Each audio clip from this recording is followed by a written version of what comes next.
मानधनवाढ आदेश अंमलबजावणी मागणीसाठी सांगली महापालिकेसमोर आशा व गटप्रवर्तक कर्मचाऱ्यांची निदर्शने।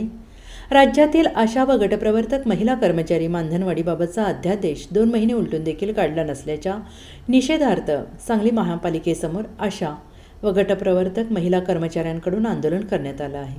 लाल बावटा आशा व गटप्रवर्तक महिला असोसिएशनच्या नेतृत्वाखाली जोरदार निदर्शने करत राज्य सरकारच्या फसव्या घोषणेचा निषेध नोंदवला। त्याबरोबरच तातडीनं राज्य सरकारने मानधनवाढीचा अध्यादेश काढून तो त्वरित लागू करावा, अन्यथा पुढील काळात तीव्र आंदोलन छेडण्यात येईल असा इशारा यावेळी आशा व गटप्रवर्तक महिला कर्मचाऱ्यांनी दिला आहे।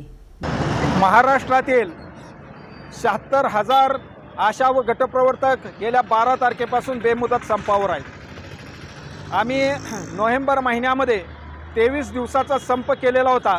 त्यावेळेला महाराष्ट्र सरकारनं या महाराष्ट्रातील आशा वर्करचं 7,000 रुपये आणि गटप्रवर्तकांचं 10,000 रुपये मानधन वाढवण्याची घोषणा केलेली होती, परंतु 2 महिन्याचा कालावधी लोटला तरीसुद्धा त्याची अंमलबजावणी केली नाही। तशा प्रकारचा GR अजूनपर्यंत काढला नाही।